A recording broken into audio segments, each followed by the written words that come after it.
पर।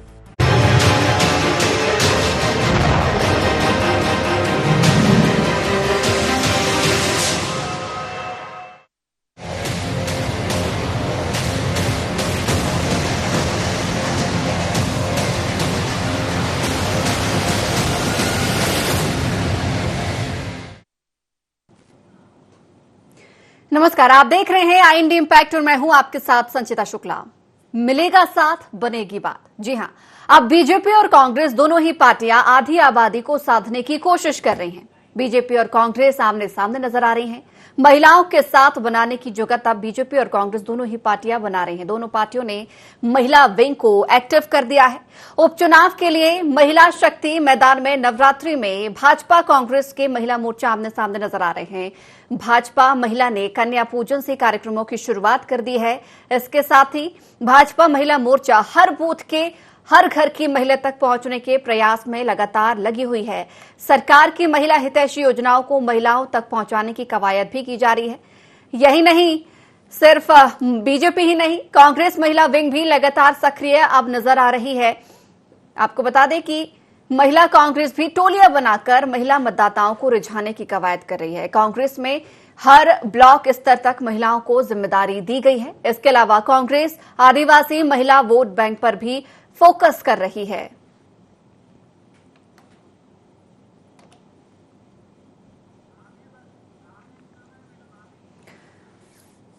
तो चलिए सीधे रुक करेंगे न्यूज रूम की ओर। हमारे साथ हमारे सहयोगी आमिर लाइव जुड़ गए हैं। आमिर, जिस तरीके से देखा जाए अब उपचुनाव की तारीखों का ऐलान हो गया है, प्रत्याशियों का ऐलान हो गया है, अब कहीं ना कहीं सभाएं भी शुरू हो गई हैं, दौरे शुरू हो गए हैं, लेकिन अब बीजेपी और कांग्रेस की अगर हम दोनों ही पार्टियों की बात करें तो इनकी महिला विंग भी अब सक्रिय नजर आ रही है महिला वोट को साधने के लिए।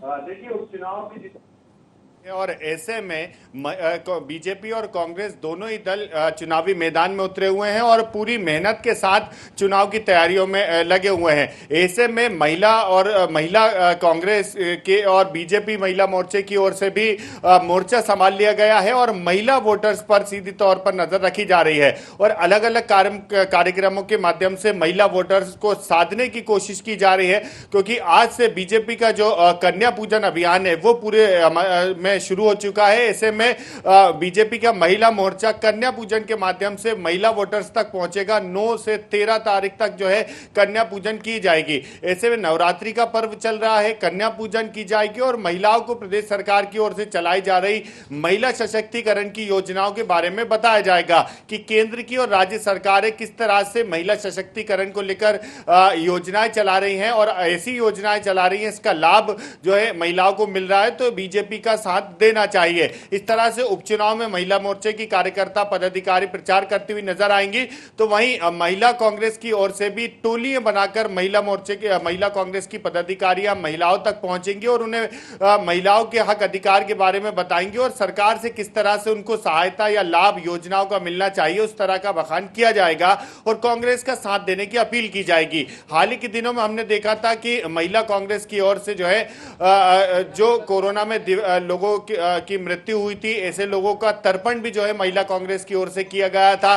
गौशाला पहुंचकर गाय सेवा की जा रही, तो अलग अलग कार्यक्रमों की तैयारी जो है महिला कांग्रेस और महिला मोर्चा की ओर से की गई है। यानी सीधे तौर पर जिस तरह से उपचुनाव मध्य प्रदेश में 3 विधानसभा और 1 लोकसभा सीट पर होना है, तो इन जगह पर आधी आबादी कहलाने वाली महिलाओं को साधने की एक बड़ी जिम्मेदारी दोनों महिला मोर्चा को, बीजेपी को और महिला कांग्रेस दोनों को दी गई है। और खास बात यह भी है कि महिला कांग्रेस की प्रदेश अध्यक्ष अर्चना जायसवाल को कांग्रेस ने जो है अपना स्टार प्रचारक भी बनाया है।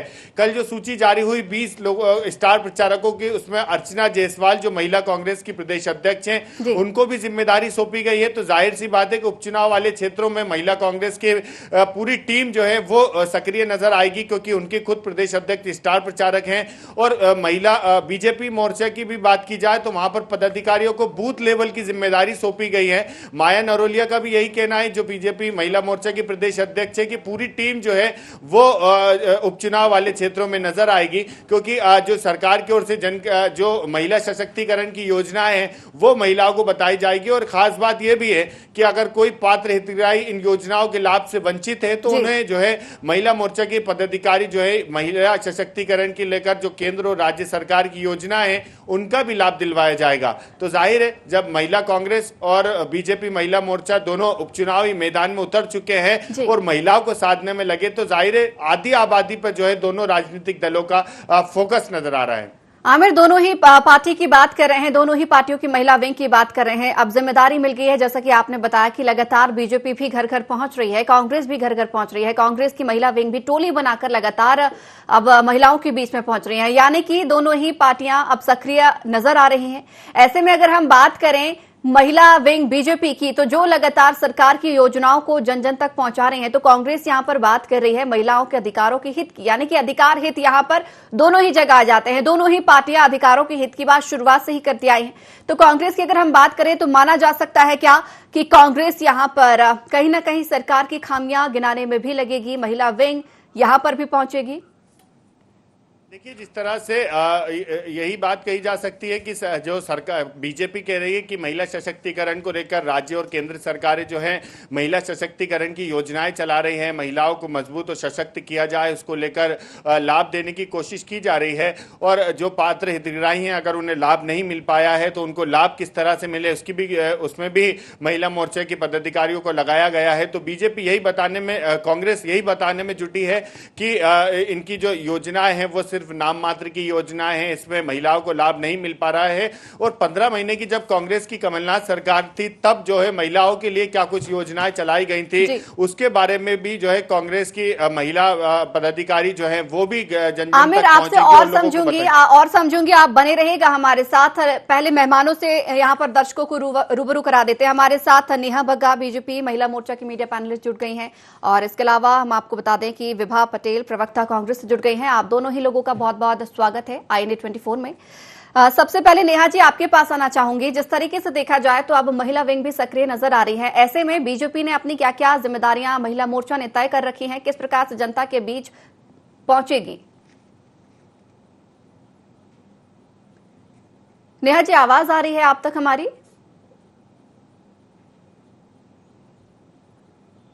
हेलो जी जी नेहा जी, आवाज पहुंच रही है?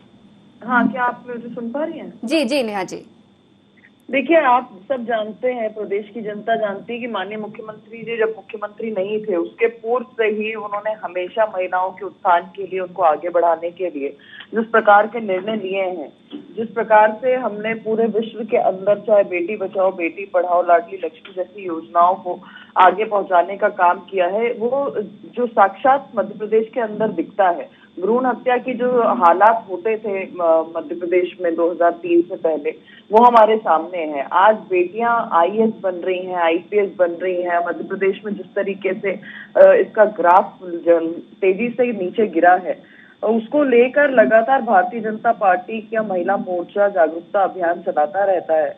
और विशेष तौर पर आप देखेंगे कि अभी प्रधानमंत्री मोदी जी के जन्मदिन से लेकर जो 17 तारीख तक उनके 20 वर्ष हुए हैं मुख्यमंत्री से प्रधानमंत्री की, जो उनकी यात्रा पूरी हुई है 20 वर्षों में, उस पर भी महिला मोर्चा ने पर्यावरण की सुरक्षा के लिए पेड़ लगाने का काम किया है। पोषण आहार के तहत महिलाओं को उसके लिए जागरूक किया है। साथ ही साथ जो मोदी जी की अन्य योजना है उस पर जो जन लाभार्थी हैं उनके बीच में जाकर उनको राशन मुहैया कराने का काम किया है। तो महिला मोर्चा निरंतर ही सामाजिक मुद्दों को लेकर जनता के बीच में रहता है, और इन उपचुनावों में भी जो माननीय मुख्यमंत्री जी का कार्य है और जो संगठन का विचार है, योजना और संगठन के विचारों का समन्वय करके जनता के बीच में पहुंचेगा। बिल्कुल। विभा पटेल जी भी हमारे साथ बनी हुई हैं। विभा जी, कांग्रेस की अपनी क्या तैयारी देख रही हैं, क्योंकि यहाँ पर बीजेपी की भी तैयारी लगातार सामने आ रही है, जनता के बीच में पहुंच रही है, जो योजनाएं हैं सरकार की वो लेके पहुंच रही है, कन्या पूजन से उन्होंने कार्यक्रम की शुरुआत कर दी है। ऐसे में कांग्रेस किन मुद्दों को लेकर जनता के बीच में पहुंचेगी? आज जो परिस्थिति है वो महिलाएं, चाहे प्रदेश की महिलाएं बहुत अच्छे से समझ रही हैं, जनता बहुत अच्छे से समझ रही है। आज चाहे बात कितनी भी हो करें भारतीय जनता पार्टी के नेता और प्रवक्ता, लेकिन सच्चाई यही है कि मध्य प्रदेश आज महिला अत्याचारों में नंबर 1 पे है। आज बेरोजगारी चरम पे पहुंच गई है। जिस तरह से जिन मुख्यमंत्री का और सरकार का गुणगान ये लोग करते हैं, आज मध्य प्रदेश को इन्होंने आउटसोर्सिंग के जाल में पहुंचा दिया है। रोजगार है नहीं, 2 करोड़ नौजवानों को रोजगार की बात इन्होंने की थी, लेकिन आज पूरे प्रदेश के नौजवान बेरोजगार घूम रहे हैं और आज कहीं से कहीं तक रोजगार की दृष्टि में कोई काम किया नहीं जा रहा है। महिलाओं को अधिकारिता की भारतीय जनता पार्टी बात कितनी भी क्यों ना करे, लेकिन योजनाएं कागज पर हैं। आप देखिए कि महिला अत्याचार अभी कल ही नीमच में जिस तरह की घटना सामने आई, ये घटनाएं इसीलिए घटित हो रही हैं क्योंकि महिलाओं की स्थिति मध्य प्रदेश में लगातार खराब हो रही है। ये लोग भले ही छपाई और विज्ञापनों के माध्यम से कितना प्रचार प्रसार क्यों ना करें, लेकिन मध्य प्रदेश की महिलाएं बहुत अच्छे से सारी परिस्थितियों को देख भी रही हैं और समझ भी रही हैं। माननीय कमलनाथ जी ने 100 रुपए में 100 यूनिट बिजली की थी, जिससे महिलाओं को, जो गृहिणियां थी, उनको बहुत राहत मिली थी। लेकिन आज जिस तरह से अनाप शनाप बिजली के बिल आ रहे हैं, महंगाई चरम पर पहुंच चुकी है, ये सारी चीजें ऐसी हैं जिसका सीधा सीधा असर महिलाओं पर पड़ता है और महिलाएं इसका जवाब आगे आने वाले चुनाव में भारतीय जनता पार्टी को अच्छी तरह से देंगी। तो विभा जी, क्या इन्हीं मुद्दों को लेकर जनता के बीच में पहुंचेंगी, महिलाओं के बीच में पहुंचेंगी? क्योंकि कांग्रेस ने भी अपनी महिलाओं की टोली बना ली है और हर घर में वो भी पहुंच रही है, तो क्या सरकार की खामियों को लेकर ही जाएंगी? देखिए, निश्चित तौर से आज जिस तरह से भारतीय जनता पार्टी केवल रंगीन चश्मा दिखा के जनता को हरा हरा परिदृश्य दिखाने का प्रयास कर रही है, वो सच्चाई नहीं है। महिलाओं को ये पता है कि आज जिस तरह से महंगाई बढ़ी है, रसोई गैस की कीमतें दिन पर दिन बढ़ती जा रही हैं, खाने पीने की, जो खाने का तेल हो चाहे दाल चावल हो, हर चीज की जो महंगाई है उसका असर सीधे सीधे गृहिणियों के किचन पर पड़ता है। और जब किसी के परिवार का बेटा भाई बेरोजगार होता है तो उसका असर भी परिवार पर पड़ता है और इसका सबसे ज्यादा खामियाजा यदि कोई भुगतती है तो महिला भुगतती है। और इन्हीं सब मुद्दों को लेकर महिला कांग्रेस चुनाव में भी जाएगी और जनता को ये समझाएगी भी। आज महिलाओं के नाम पे भारतीय जनता पार्टी विज्ञापन चाहे जितने भी दे दे, जो बात ये लोग स्व सहायता समूहों की कर रहे हैं वो पहले भी खरीदी होती थी, लेकिन जब शिवराज सरकार आई उसने ये खरीदारी महिला समूहों से करना बंद कर दिया था और आज जब ये पुनः शुरू कर रहे हैं उसको वाहवाही लूटने का प्रयास करते हैं। देखिए, महिलाओं की बात, अधिकारिता की बात जब भी होगी तो कांग्रेस ने ही महिलाओं को अधिकारिता दी है। चाहे हम नगर निगम नगरीय निकायों में चुनावों के माध्यम से अधिकारिता की बात करें, चाहे रोजगार में हम अधिकारिता की बात करें, हर स्थान पर अधिकारिता महिलाओं को कांग्रेस ने दी है। और आज जो मध्य प्रदेश महिला अत्याचारों में नंबर 1 पर पहुंच गया है वह भी जनता को दिख रहा है। और ये कन्यादान योजना का बड़े जोर शोर से ढिंढोरा पीटते हैं, लेकिन हमने देखा किस तरह से कन्यादान योजना में जो खरीदा जाने वाला सामान था वो इनके ही दलालों ने, भारतीय जनता पार्टी के कार्यकर्ता जो दलालों के रूप में काम कर रहे थे, उन्होंने खरीदा और फिर कमीशन लिया और किस तरह से उस कन्यादान योजना के में भ्रष्टाचार हुआ वो सभी ने देखा है। तो ये वाहवाही चाहे जितनी भी लूटे, लेकिन माननीय कमलनाथ जी ने जो 21,000 रुपए दिए भारतीय जनता पार्टी ने शुरू किए थे, उसको 51,000 अगर किसी ने करने का काम किया तो वो माननीय कमलनाथ जी ने किया था। कांग्रेस का शासनकाल चाहे कम दिनों का हो, लेकिन बहुत अच्छा काल था और जनता इस चीज को बहुत अच्छे से जानती है, देखती है और समझती है और इसी का जवाब इन्हें आगे आने वाले चुनावों में मिलेगा। चलिए, हमारे साथ योगीराज योगेश वरिष्ठ पत्रकार भी जुड़ गए हैं। योगीराज सर, बहुत स्वागत है आपका IND 24 में। सर, अब दोनों ही पार्टियों की महिला विंग भी सक्रिय नजर आ रही है। जिस तरीके से अभी उपचुनाव होने हैं, अभी तक कहीं ना कहीं देखा जाए तो जिम्मेदारियां निभा रही थी, लेकिन उतनी सक्रिय अभी विंग नजर नहीं आ रही थी। अब दोनों ही पार्टियों की महिला विंग नजर आ रही है सक्रिय। कहा जा रहा है कि बीजेपी ने जहां पर इसकी शुरुआत कन्या पूजन से कर दी है, तो महिला कांग्रेस भी टोलियां बनाकर अब जनता के बीच में पहुंच रही है। सर, माना जाए एक महत्वपूर्ण भूमिका यहां पर महिला निभाएंगी जीत में? बिल्कुल सही बात है। बिना महिलाओं के अब तो चुनाव, मुझे तो नहीं लगता है कोई भी चुनाव जीतना मुश्किल है, क्योंकि आधी आबादी है वो, ये हम सब जानते हैं। और महिलाओं को इग्नोर करके आप एक कदम भी नहीं बढ़ा सकते, ये ऐसा जमाना आ गया। तो चाहे कोई भी राजनीतिक दल हो, चाहे बीजेपी हो, कांग्रेस हो या दूसरा दल हो, बिना महिलाओं के अब कुछ भी संभव नहीं है। और यही वजह है कि दोनों राजनीतिक दलों ने अपना फोकस महिलाओं पर केंद्रित कर दिया है। सर, वहीं अगर हम वोट बैंक की बात करें तो इस बार आदिवासी महिला वोट बैंक भी काफी मायने रख रहा है दोनों ही पार्टियों के लिए। ऐसे कैसे हम कह सकते हैं कि दोनों ही यहाँ पर आदिवासी हितों की लगातार बात तो करते आए हैं पार्टियां, लेकिन अब महिलाओं को भी एक जिम्मेदारी अहम सौंपी गई है दोनों ही पार्टियों ने, चाहे बीजेपी हो कांग्रेस भी हो।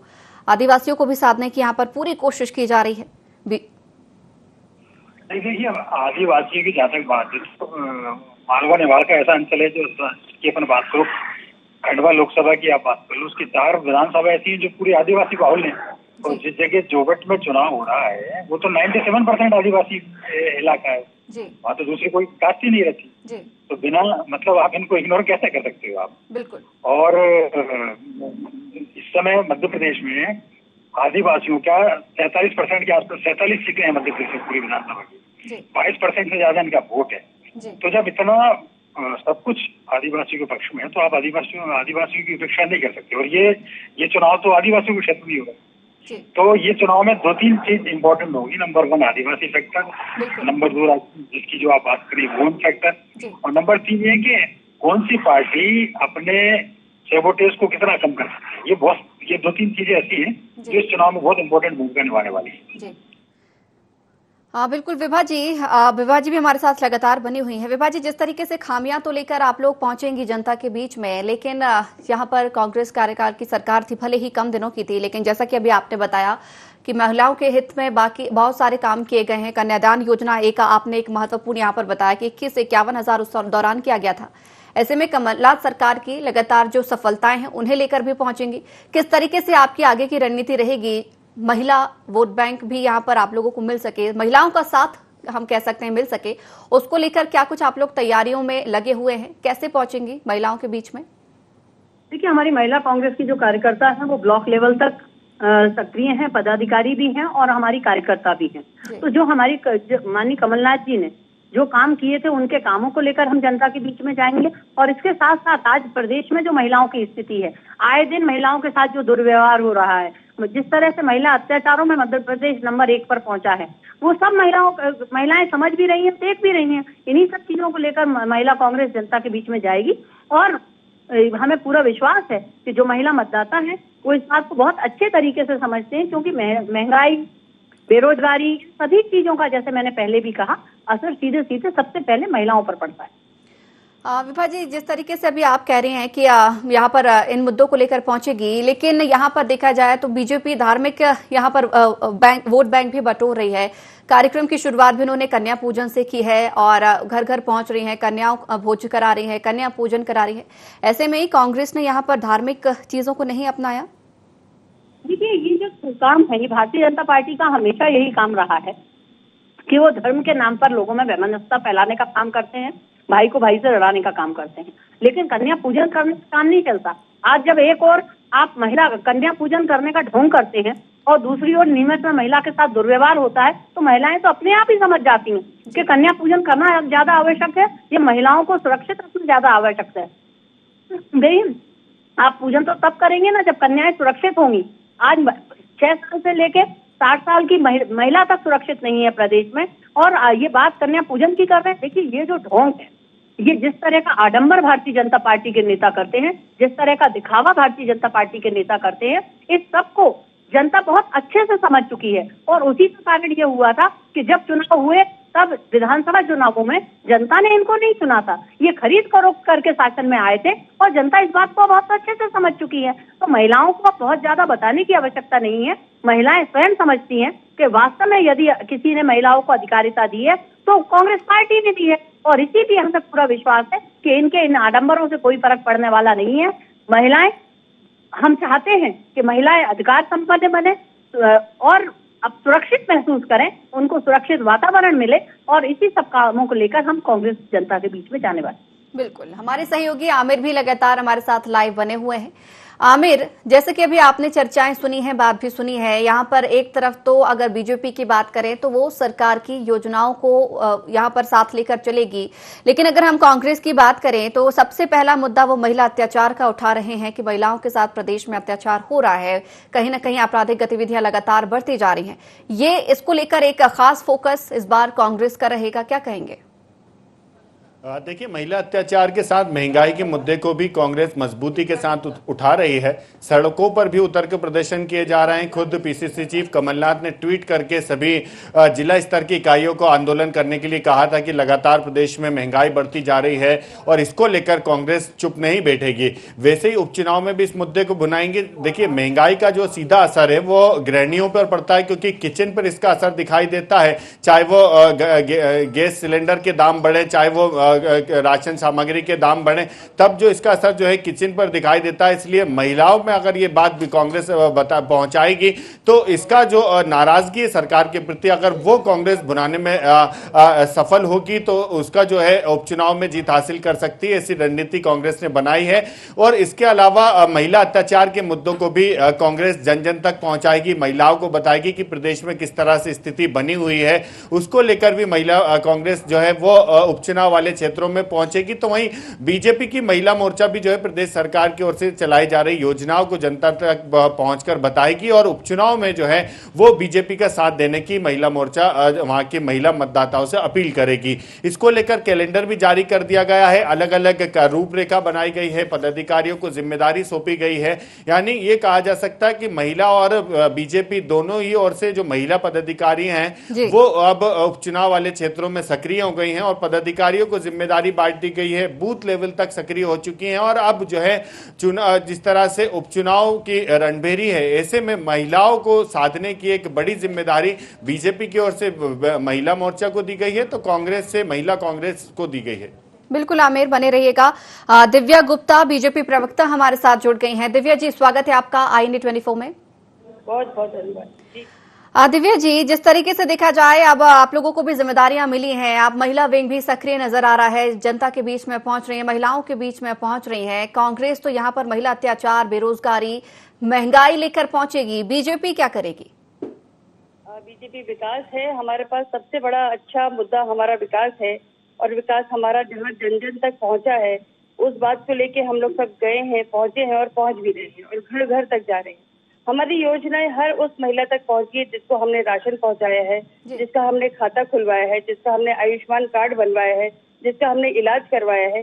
ये सब बातें जो है ये कांग्रेस की समझ और दूरदृष्टि से बहुत परे हैं। तो वो सब बातें जो भारतीय जनता पार्टी ने करी हैं, सरकार ने करी है, उस बात की योजना हम हर घर तक लेकर जाएंगे। दूसरी बात ये कि नवदुर्गा का अभी समय चल रहा है, कन्या पूजन माननीय मुख्यमंत्री जी अपने हर कार्यक्रम के पहले कन्या पूजन करते हैं। तो हमारे लिए सौभाग्य का विषय है कि इस दौरान हम लोग घर घर पहुंचेंगे और कन्याओं का सम्मान करने को हमको मिलेगा। तो हमारी ये संस्कृति, हमारा ये त्योहार, हमारा ये चुनाव का जो शंखनाद है, उस सबको मिला जुला करके हम जो घर घर तक पहुंचेंगे विकास की अपनी इस यात्रा को लेकर, उसका हमें बहुत अच्छा प्रतिसाद मिलेगा। यही बात हमारी। दिव्या जी, लेकिन विकास की बात आप लेकर पहुंच रहे हैं और आपने कहा कि कन्या पूजन से हम भी शुरुआत कर रहे हैं, लेकिन कांग्रेस का साफ तौर पर आरोप है कि कन्या पूजन तो कर रही है लेकिन असुरक्षा पर बीजेपी बात नहीं कर रही। प्रदेश में जिस प्रकार से लगातार आपराधिक गतिविधियां बढ़ी हैं महिलाओं के प्रति, उसको लेकर बीजेपी बात नहीं कर रही। कांग्रेस का सीधा आरोप है।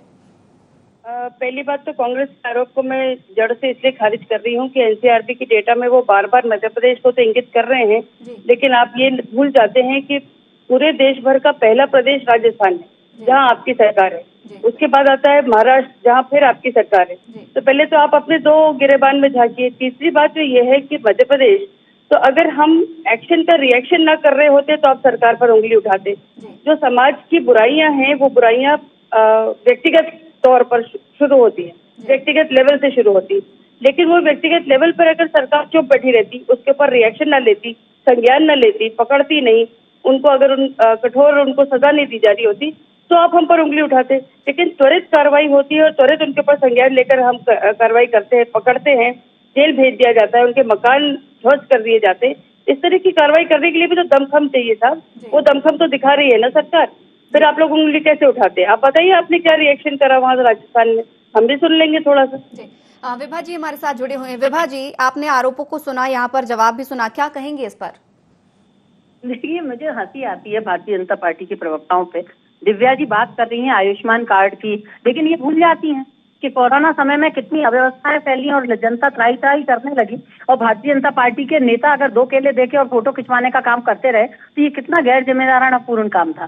देखिए, ये आज बातें कर रही है राजस्थान और महाराष्ट्र की। अरे इनको तो स्वयं सोचना चाहिए कि यदि दूसरे के घर में डाका पड़ रहा है तो क्या, या आग लग रही है, तो ये केवल इसी बात से खुश रहेंगे कि हमारे प्रदेश में आग नहीं लगी हुई है, या इनको अपने स्वयं को बचने के लिए प्रयास नहीं करने चाहिए। आज यदि मध्य प्रदेश में अत्याचार हो रहे हैं तो उसके लिए जिम्मेदार कौन है? यदि मध्य प्रदेश की महिला सुरक्षित नहीं है, यदि मध्य प्रदेश में बेरोजगारी आज चरम पर पहुंच चुकी है, मध्य प्रदेश में पीएससी में जो प्रावधान था मध्य प्रदेश का मूल निवासी होने का, वो प्रावधान तक भारतीय जनता पार्टी ने समाप्त कर दिया। आज अन्य प्रदेश के नौजवान आकर यहाँ रोजगार पा लेते हैं, अन्य प्रदेश के लड़कों को मध्य प्रदेश में नौकरियां मिल जाती हैं, लेकिन मध्य प्रदेश का जो नौजवान है, मध्य प्रदेश का जो बच्चा है, वो बेरोजगार होकर इधर उधर घूमता रहता है। क्या ये बयानबाजी से अपनी जिम्मेदारियों से मुंह मोड़ सकते हैं? देखिए, ये बातें करने से काम नहीं चलेगा। यदि आज मध्य प्रदेश में महिला अत्याचार हो रहे हैं, लगातार उनकी संख्या बढ़ रही है, तो आखिर उन सब के लिए कौन जिम्मेदार है? निश्चित तौर से जो सरकार में बैठे लोग हैं वो लोग जिम्मेदार है। और क्या कारण है? जब भी जांच होती है तो इन सब चीजों के पीछे भारतीय जनता पार्टी का कोई ना कोई कार्यकर्ता सामने आ जाता है जो इस चीज पर ये ध्यान नहीं देते। आज असामाजिक तत्वों को जिस तरह से राजनीतिक संरक्षण भारतीय जनता पार्टी के द्वारा दिया जा रहा है, और उसी का कारण ये है कि मध्य प्रदेश में असामाजिक तत्व सिर उठाए खुलेआम घूम रहे हैं। तो इन सब चीजों से भारतीय जनता पार्टी मुंह नहीं मोड़ सकती। ये चुनाव में इनको समझ में आएगा कि आखिर जनता भी अब समझदार है और जनता सब देख रही है और जवाब देने वाली। योगीराज योगेश जी भी हमारे साथ जुड़े हुए, एक अंतिम प्रतिक्रिया उनकी भी। सर, जिस तरीके से दोनों ही पार्टियां अपने अपने मुद्दों को लेकर पहुंच रही है, कांग्रेस के पास कई सारे मुद्दे हैं, बीजेपी के पास सिर्फ विकास का मुद्दा है, ऐसे में क्या लगता है, क्या हावी यहां पर हो सकता है?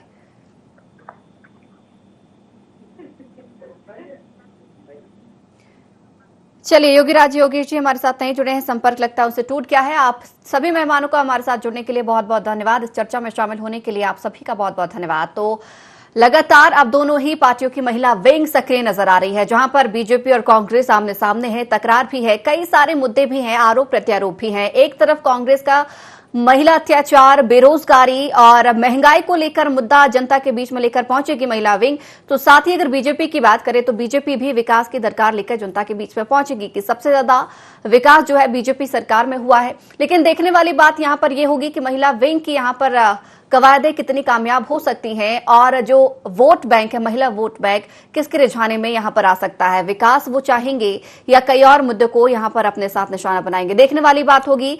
फिलहाल यहां पर मिलेगा साथ, बने की बात में इतना ही। मुझे दीजिए इजाजत, नमस्कार।